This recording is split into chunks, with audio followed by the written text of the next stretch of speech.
Well, howdy tubers, back at it. Um, Doing the tank cover, and I already did a video, but I didn't. I was going to make another one too, but I decided to scrap that video and start again. So what I've done, and of course I was no, I guess I wasn't showing it, but anyway, I've been drilling these holes through the tank cover into the cockpit cover and into bulkhead A, which these holes here on the bulkhead A and on the tank cover will receive, and I'll do a video on that in just a little bit, I imagine, will receive 632 nut plates. Now, my concern is that, of course, I've already got the Clecos in there because those were drilled to a number 30, but these are supposed to be drilled and tapped for a 632. Well, you need a 36 drill bit to tap, and a 30 is bigger than a 36. I know the numbers go the wrong way, but that's the way it works. So, what I think I'm going to have to end up doing anyways is go ahead and drill these to a, heck, I'll have to get that. Okay, I'll have to end up drilling these to a 29, which is the size drill that you need to drill to tap for an 832 screw. So I'll put I'll put 832s in here and then 632s in here. Yeah, I'll have to have two different types of, diameters of screws, but I'll know it anyways. So I'll get these all drilled to 29, which a Cleco will still hold that, and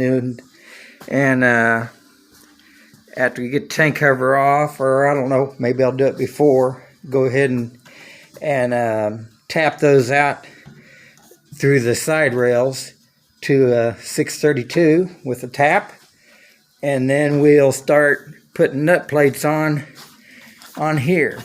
And I'm not gonna I'm gonna end this video, but I'll just add the other one to it when we do you on the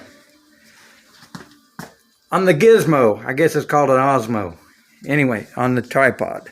So let me get to doing that and we'll get back with you. There you go. But not over. Okay, tubers, well, I got it all set up here, and in my case, I'll be using an 832 tap with some aluminum cutting fluid.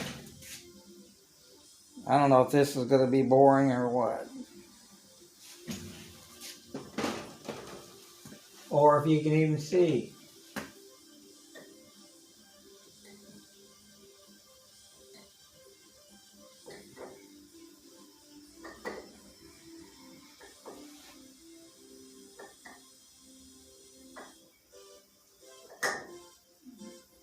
Get it going until it's started and back it out a little bit to clear the chips out of it. Let me see if you can even see this. Well, see if I can zoom in. How about that?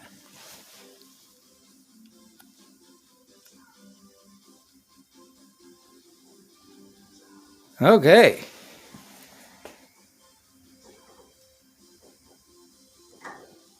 It's only 3:30. Let's see, what is it?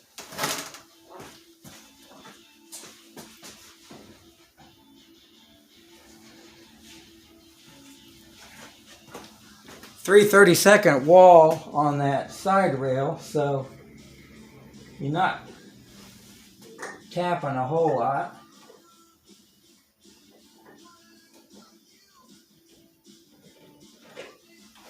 So there's one. Well, I already did some.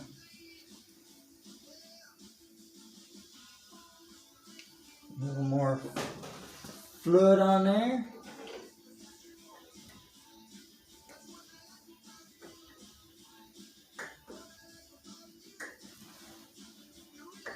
Okay, now it's started. So we'll back it off to break those chips out. Go back in. And there we're through.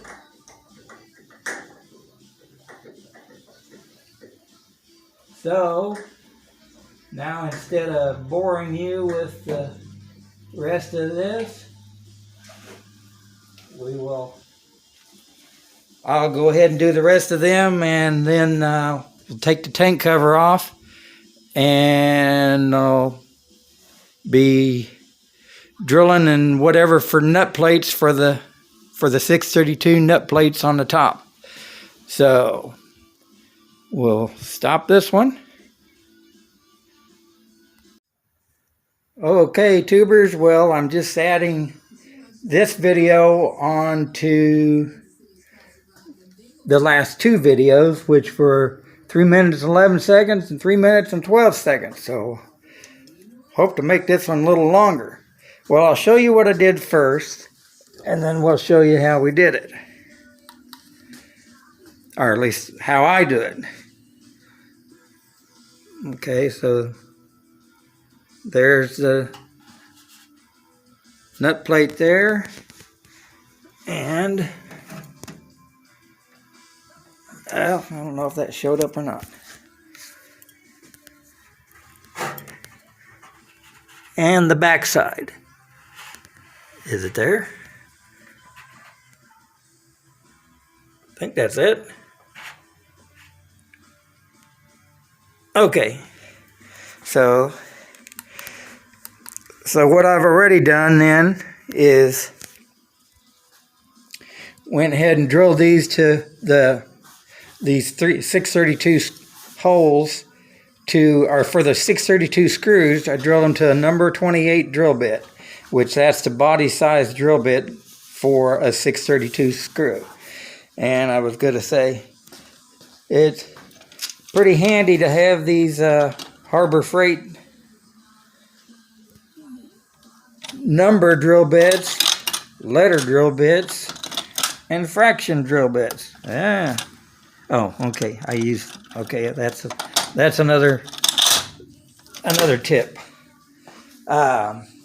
So anyway, so we will, of course, we already tapped these out to 832, but they should be 632. But I think my thing is that to hold that on there until you get it down here, you got to have some clecos in there. And of course, it's got to be a 30 for a cleco. So maybe I should have just taped it down in that area and held it with some small awls. These Harbor Freight awls held it there in position until you drilled it to now I'm not remembering what it was for tap size for 632. Well, I think I already said that in the last video, so. I know these are connected. So, anyways, let's get to it. Okay, first thing, I've got a 632 non-dimpled,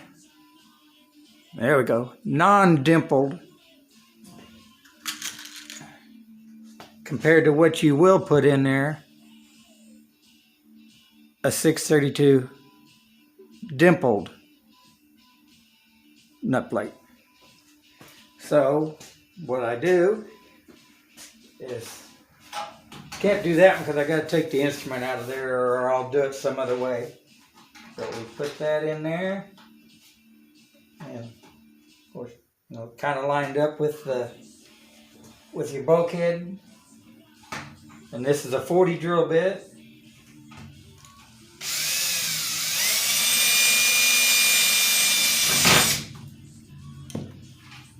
And then we put a Cleco in there. Drill. Oh, and the other thing is to clear the Cleco, I put the drill bit just barely in there so that you can clear the Cleco.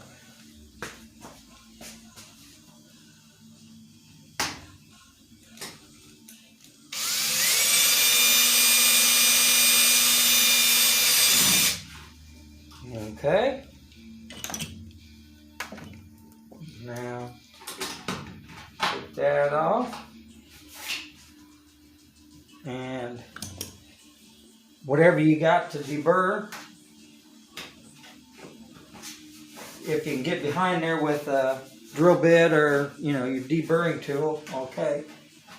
Sometimes you can just rub a ruler on there or whatever you got and clean that up. And then we've got our, where you at? There we go. 3/32 countersink. And yeah, I need to show you that too. That sometimes you need to modify these. You can see it's round, but I flattened it on that side and then polished it with, I ground on it with the grinder and then polished it with the Miracle Wheel to smooth it up. So I got clearance in here. So then, stick that booger in there and there. And there. No big deal. So now, what I do, I'm drilling this with a 11/64 after I dimple it. If you do it before you dimple, then when you dimple, you might let's see what I don't know. I had a reason for doing it after I dimpled. So that opens up that hole a little bit bigger, so your screw will go in there easier, in my eye. Now, clean that up. Get the burrs off of there. And then we take our dimpled nut plate. By the way, this does take a while to do all these. But once you get set up and you just like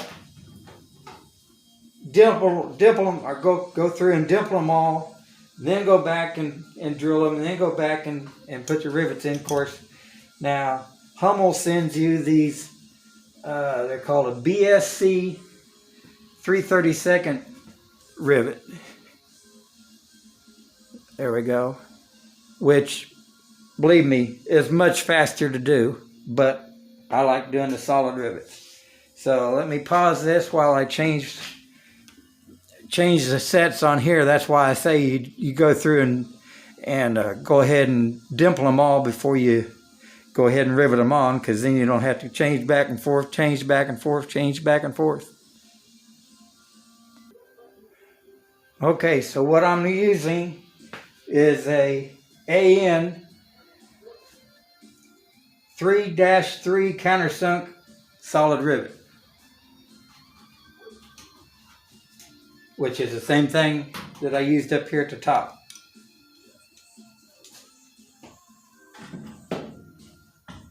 Did I turn you on? Yeah, I did. Or I better see.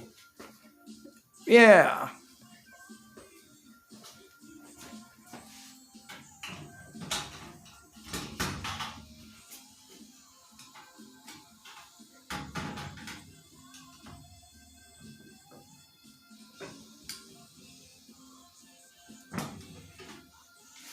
There we go. And like I say, the rivets that they come with a lot faster, but I just like the solid rivets. That's just me. Like using solid rivets.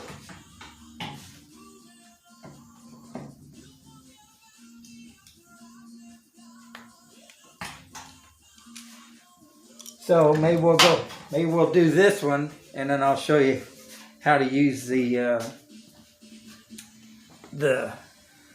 rivets that come with it. There we are. There we go. I'll go ahead and do one with these, and then of course I'll drill them out and do the other later.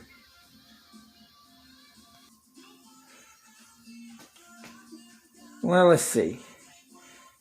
Well, I can change position a little bit, like somebody said.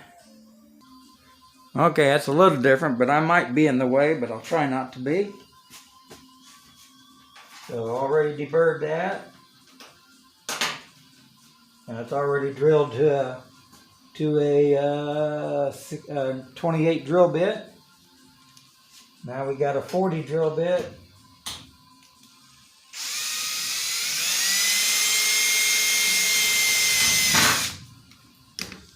And then a Cleco.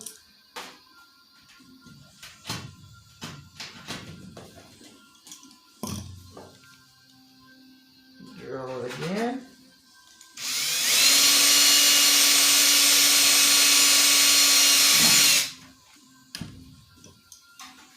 Take that off. Might as well leave that in there. And then deburr it.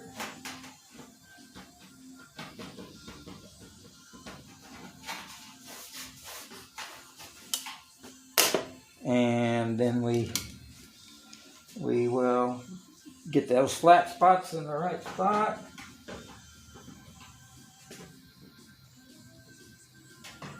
Dimple. Dimple.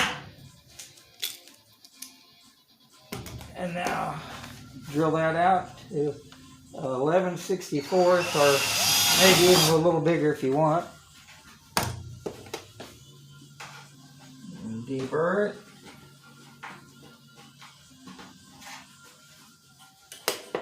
And then we get our, oh, let me get the rivet gun set up for that. Well, my little hand rivet gun was already set up for it. So I guess I don't need to leave that in there because I got to pull it out anyways. And so we put this dimpled nut plate, a 632 nut plate, in there. And I'm just going to do one. I was going to go, when I was going to change this set on there, which was already changed, I was going to go get another rivet, but I thought, well, I'll just put one in because you can see how much faster it is anyway.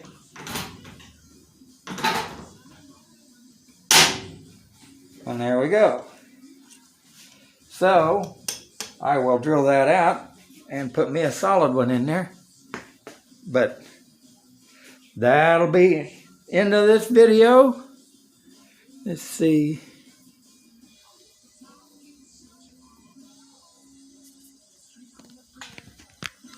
So I hope that was some help to people. There you go, and God bless.